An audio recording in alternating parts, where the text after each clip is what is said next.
नमस्ते दोस्तों, मैं राजा चौहान आप सभी का सुदर्शन इंस्टीट्यूट में स्वागत करता हूं।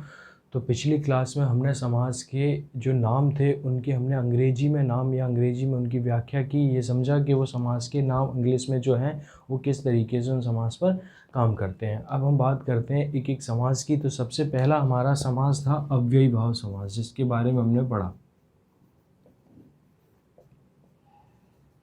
अव्ययी भाव समास, अव्ययी भाव समास के बारे में हमने पढ़ा था कि वह समास जिसका पहला पद बड़ा है दूसरे पद से, ठीक, जिसमें हमारा पूर्व प्रधान है उत्तर पद से। ठीक, समास में हमारे दो शब्द होते हैं। ठीक, दो शब्द से ही मिलकर समास बनता है, जिसमें हमारा शब्द क्रमांक जो पहला है उसे हम बोलते हैं पूर्व पद, और शब्द क्रमांक जो दो है उसे हम बोलते हैं उत्तर पद। तो वह समास जिसका पूर्व पद प्रधान है दूसरे पद से, वह समास हमारा कौन सा होता है? अव्ययी भाव समास। अव्ययी भाव समास का हम नाम जो पढ़कर आए वो क्या था हमारा? Adverbial compound. ठीक, इसके एग्जाम्पल में अगर हम बात करते हैं तो देखिए ये समास कुछ शब्दांश जिनके माध्यम से ये समझा जा सकता है। ठीक है, तो वह अव्ययी भाव समास के उदाहरण हैं। तो शब्दांशों में अगर हम बात करते हैं, जैसे एग्जाम्पल के तौर पर हम ले लेते हैं प्रतिदिन। ठीक, तो जैसे मैंने बताया था कि इसमें व्याख्या की बात है कि आप ज़्यादा महत्वपूर्ण किसे मानेंगे, प्रति को या दिन को। ठीक है, तो इसके कुछ छोटे छोटे शब्दांश हैं जिनके माध्यम से हम ये समझ सकते हैं। अगर वे शब्दांश से कोई शब्द शुरू होता है तो हम मानते हैं कि ये समास हमारा कौन सा है? अव्ययी भाव। क्योंकि अगर हम बात करें प्रतिदिन की तो ये व्याख्या की बात है कि वह व्यक्ति, कोई बोले कि वह व्यक्ति प्रतिदिन ऐसा करता है। ठीक, उदाहरण के तौर पर हम समझते हैं कि वह व्यक्ति प्रतिदिन ऐसा करता है, तो इसमें व्याख्या क्या करेंगे कि वह दिन में ऐसा करता है या प्रति। इसमें एक रेगुलरिटी की बात है कि वह काम को डेली कर रहा है, तो इसमें रेगुलरिटी की बात है, तो इसलिए हम इसमें प्रति यानी हम अपने किसके पूर्व पद को बड़ा मानकर चलते हैं। तो इसमें कुछ जैसे छोटे छोटे कीवर्ड हैं, जैसे प्रति, अनु, आ, भर। जैसे अगर मैं यहाँ लिखूँ प्रति, अनु, आ, ठीक, भर, यथा, मन आदि, अगर ऐसे शब्दांश किसी शब्द के शुरू में लगे मिलते हैं तो वहाँ हम मानकर चलते हैं हमारा समास कौन सा है? अव्ययी भाव समास। जैसे प्रति से शब्द बन जाएगा क्या? प्रतिदिन। अनु से बन जाएगा अनुकूल। ठीक है, आ से बन जाएगा आजन्म।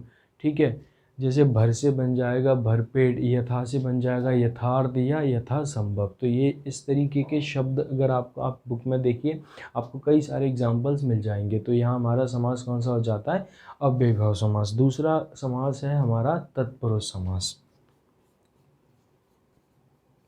तत्पुरुष समास, ठीक है। देखिए इस तत्पुरुष समास के हमने दो भेद किए थे जो इसके ही पार्ट हैं। एक था हमारा कर्मधारय और दूसरा था हमारा द्विगु। तो तत्पुरुष समास क्या है इसके लिए हम अलग से पढ़ेंगे। ठीक, अभी हम बात करते हैं कि कर्मधारय समास क्या है।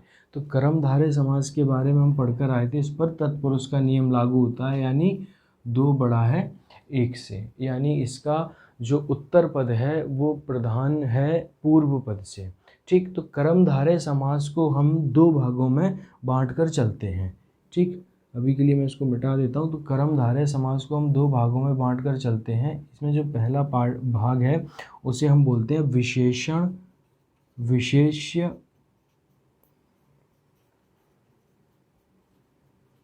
कर्मधारय, और दूसरा है उसे हम बोलते हैं उपमेय उपमान कर्मधारय। देखिए विशेषण विशेष्य हमने समझा कि विशेषण विशेष्य क्या होता है। विशेष्य वह शब्द जिसके बारे में बताया जाए, और विशेषण जो विशेष्य की विशेषता बताने का काम करता है। और दोनों में सबसे महत्वपूर्ण शब्द कौन सा होता है? हमारा विशेष्य। ठीक है, विशेषण विशेष्य कर्मधारय, विशेषण विशेष्य कर्मधारय। तो इसमें दूसरा हमारा सबसे महत्वपूर्ण शब्द क्या होता है? विशेष्य, क्योंकि विशेष्य की प्रधानता ज़्यादा है। तो अगला हमने पढ़ा उपमेय उपमान कर्मधारय। ये उपमेय उपमान कर्मधारय क्या होता है? तो देखिए हम समझते हैं, उपमान वह शब्द जिससे तुलना की जाती है। ठीक है, आप याद रखना ये उपमान फिलहाल अभी के लिए, कि उपमान क्या होता है? वह शब्द जिससे तुलना की जाती है। और फिर हमारा उपमेय क्या होता है? उपमेय वह शब्द जिसकी तुलना की जाती है। ठीक, जैसे विशेष्य वह जिसकी तुलना की जाती है, यानी विशेष वह जिसके बारे में बताया जाता है। उपमान वह जिसकी तुलना की जाती है, यानी उसके बारे में भी कुछ बताया जाएगा। उपमान वह शब्द जिससे तुलना की जाती है, और विशेषण वह जो विशेष के बारे में बताता है। ठीक है, तो उपमान उपमेय का संबंध क्या होता है? जैसे अगर मैं बोलूँ कि राधा रति के समान सुंदर है, एक एग्जाम्पल अगर हम लेकर चलते हैं कि राधा रति के समान सुंदर है। ठीक, तो इसमें तुलना किसकी की गई है? राधा रति के समान सुंदर है। रति के समान सुंदर कौन है? राधा। तो तुलना किसकी की गई है? राधा की। वह शब्द जिससे तुलना की जाती है वह क्या होता है? उपमान। और उपमेय वह शब्द जिसकी तुलना की जाती है। तुलना किसकी की गई? राधा की। तो राधा यहाँ क्या है? उपमेय। और राधा की तुलना किससे की गई है? राधा किसके समान सुंदर है? राधा रति के समान सुंदर है। तो रति यहाँ पर क्या हो जाएगा? उपमान। ठीक है, तो वह समास जिसमें उपमेय उपमान का संबंध हो वह हमारा कौन सा समास हो जाता है? कर्मधारय। तो कर्मधारय के कई बार एग्जाम्पल इस तरीके से पूछ ले जाते हैं कि उपमेय उपमान का संबंध जिस समास में होता है वह समास कौन सा होता है? हमारा कर्मधारय समास होता है। जैसे एग्जाम्पल के तौर पर इस पर हम बात करते हैं मृग नयनी। ठीक है, तो नैनी यानी आँखों की तुलना किससे की गई है? मृग के समान नयन वाली, यानी यहाँ पर हमारा उपमेय उपमान में आ जाएगा मृग नयनी। जैसे अगला एग्जाम्पल है इसमें राजीव नयन। ठीक, राजीव कमल का पर्यायवाची होता है, और आँखों की तुलना, नयन माने आँखें, आँखों की तुलना किससे की गई है? राजीव, यानी कमल के समान आँखों वाला। तो ये किसकी ये बारे में बता रहा है? भगवान राम के बारे में बताया। उनका ये नाम या उनके पर्यायवाची में आता है राजीव नयन। ठीक है, जैसे मुखचंद्र। तो मुखचंद्र में जैसे कभी कभी एग्जाम्पल उपमेय उपमान के आगे पीछे हो सकते हैं। हो सकता है कि उपमेय पहले हो, ठीक है, हो सकता है उपमान पहले हो। जैसे एग्जाम्पल है मुखचंद्र। अब मुखचंद्र में चंद्र की तुलना तो मुख से होगी नहीं, है ना, कि चंद्रमा उसके मुख के समान है। हम क्या कहते हैं कि उसका मुख चंद्रमा के समान में है। तो मुख पहले आया, चंद्र बाद में आया। तो उपमेय उपमान आगे पीछे हो सकते हैं। जैसे एग्जाम्पल के तौर पर हम ले लेते हैं कि एक और शब्द जैसे नरसिंह। ठीक है, तो नरसिंह का जब हम विग्रह करेंगे तो इसका विग्रह कैसे होगा? सिंह रूपी नर। ठीक है, या हम बोलेंगे नर रूपी सिंह, यानी शेर आदमी जैसा है या आदमी शेर जैसा है। तो हम बोलते हैं ना कि आदमी वह शेर जैसा है, तो हम बोलते हैं नरसिंह, यानी सिंह रूपी नर। तो इसके पद आगे पीछे हो सकते हैं। तो अभी आपकी बुक में एक कई सारे एग्जाम्पल मिल जाएंगे कि उपमेय उपमान कर्मधारय के एग्जाम्पल कौन से हैं और विशेषण विशेष्य के कर्मधारय के एग्जाम्पल कौन से हैं। तो कर्मधारय के हमने दो भेद किए। पहला विशेषण विशेष्य कर्मधारय, दूसरा उपमेय उपमान कर्मधारय। विशेषण विशेष्य के एग्जाम्पल में अगर हम बात करते हैं, जैसे एक शब्द है अंधा रास्ता।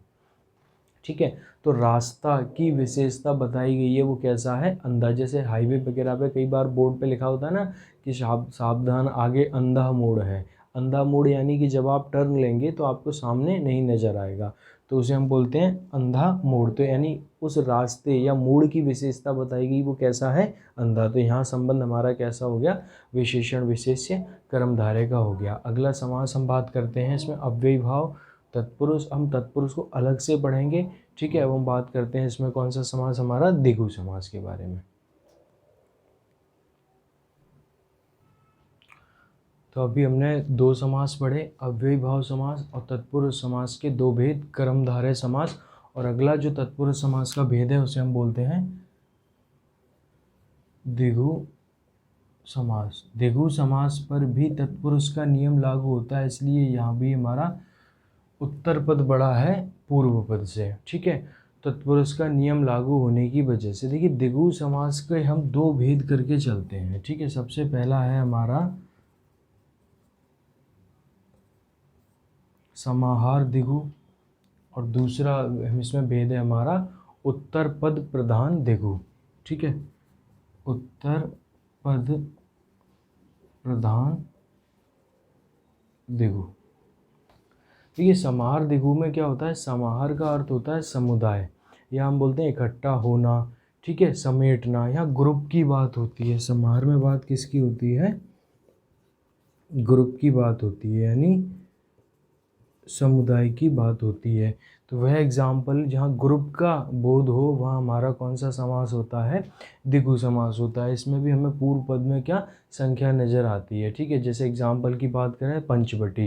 ठीक है, तो पंचवटी का विग्रह क्या हो जाएगा, 5 वटों का समाहार, यानी लास्ट में हमारा क्या आ रहा है इसमें समुदाय, या हम इसमें लिख सकते हैं समाहार। जैसे एग्जाम्पल में लिख लेंगे इसमें हम पंचवटी 5 वटों का समाहार। एक एग्जाम्पल और लेते हैं इसका, जैसे एक एग्जाम्पल के तौर पर हमने ले लिया चौराहा। ठीक है, वह जहाँ 4 राहें मिलती हैं तो उसे हम क्या बोलते हैं, चौराहा। ठीक है, तो चौराहा 4 रास्तों का या 4 राहों का समाहार। यहाँ बात किसकी होगी, हमेशा ग्रुप की बात होगी, किसमें, हमारे समाहार द्विगु समास में। ठीक है, अगला है हमारा उत्तर पद प्रधान द्विगु।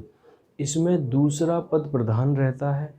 ठीक है, और पहला पद संख्यावाची, जैसा कि इसका नियम है या इसकी परिभाषा है कि पहला पद संख्यावाची, दूसरा पद यानी उत्तर पद इसमें हमेशा कैसा रहता है, प्रधान रहता है। बस इसमें क्या है, समाहार यानी युग्म नहीं जोड़ा जाता। जैसे एग्जाम्पल के तौर पे हम बात कर लेते हैं पंच प्रमाण।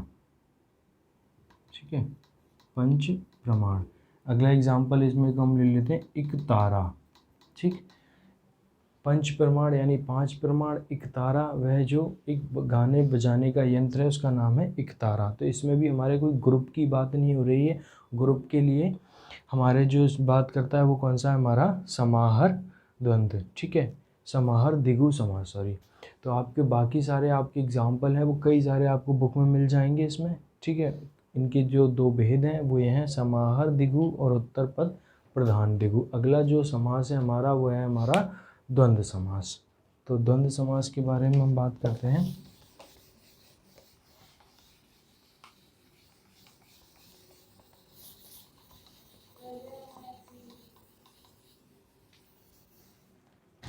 ठीक है, अगला है हमारा द्वंद्व समास।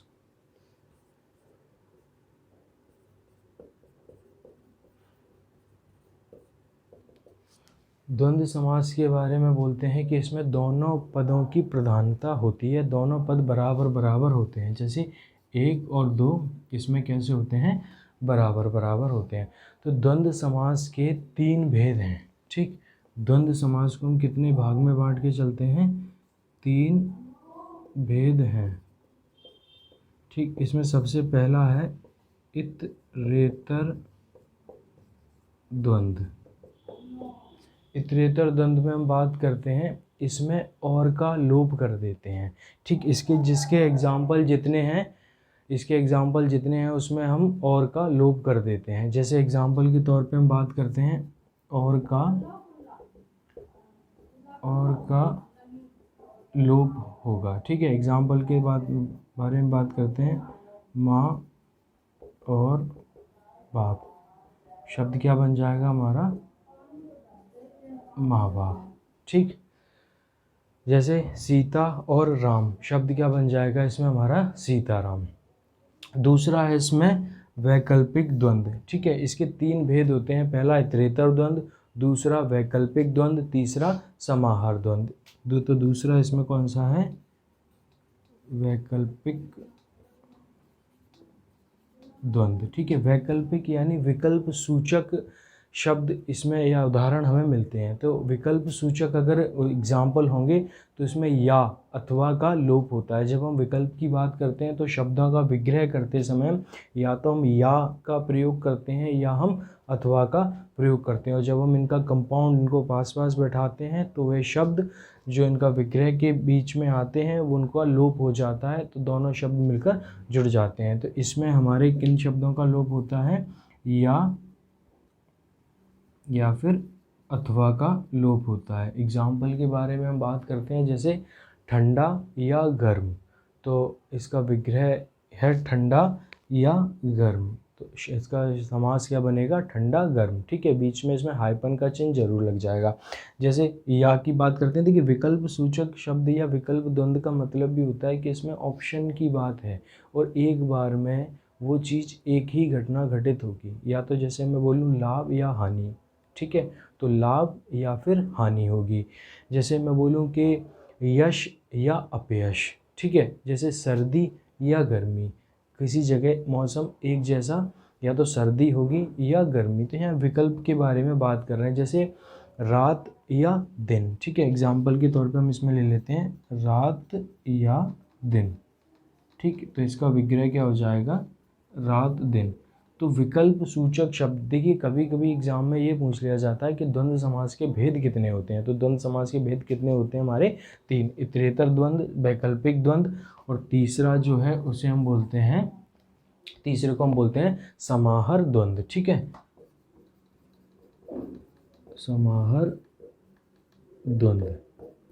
ठीक, समाहार द्वंद्व में क्या होता है? इसमें उस कोटि के समास में प्रयुक्त पदों के अर्थ की अतिरिक्त, ठीक है, इसमें वो जो एग्जाम्पल आएंगे, जो भी उस कोटि के समास के एग्जाम्पल इसमें आएंगे, उन पदों के अतिरिक्त ये किसी अन्य यानी अपने अंदर और भी चीज़ों को समाहित करके चलता है, तो वहाँ पर और अर्थों के बारे में ये सूचना देता है, तो वहाँ हमारा समास कौन सा हो जाता है? समाहार द्वंद्व। जैसे हम बात करते हैं इसमें दाल रोटी, ठीक, इसका जो पहला एग्जाम्पल चलता है सबसे ज़्यादा वो चलता है दाल रोटी। तो इसका जब हम विग्रह करेंगे तो इसका विग्रह क्या होगा? दाल, ठीक है, रोटी, उसके बाद आता है इत्यादि, ठीक, दाल रोटी इत्यादि। जैसे कपड़ा लत्ता, तो इसका क्या हो जाता है? कपड़ा और लत्ता, यानी कपड़ा लत्ता वगैरह। ठीक है, तो इसमें इस प्रकार के इनके एग्जाम्पल होते हैं। देखिए दाल रोटी के साथ में कई सारी चीज़ें और भी हैं जो इसमें समाहित हो जाती हैं, जैसे कपड़ा और लत्ता के साथ में और भी चीज़ें जो इसमें समाहित हो जाती हैं, तो वो हमारे किस में आ जाता है? समाहार द्वंद्व में। अगर इस तरीके का क्वेश्चन एग्ज़ाम में मिलता है कि हाँ ठंडा या गर्म, ठीक है, सर्दी या गर्मी में द्वंद्व समास का कौन सा भेद है, तो हम समझ जाएंगे यहाँ कौन सा है हमारा? वैकल्पिक द्वंद्व, यानी विकल्प हमें दे रहा है और ऑप्शन एक बार में एक ही हम टिक करते हैं, तो यहाँ हमारा कौन सा हो जाता है? वैकल्पिक द्वंद्व। तो ये हमने समास पढ़े। अभी इसमें एक हमारा समास रह गया है तत्पुरुष समास, तो तत्पुरुष समास के बारे में हम अगली क्लास में डिस्कस करेंगे। और आपको अगर ये वीडियो पसंद आई है तो आप वीडियो को लाइक करें, चैनल को सब्सक्राइब करें और अपने दोस्तों में भी शेयर करें। धन्यवाद।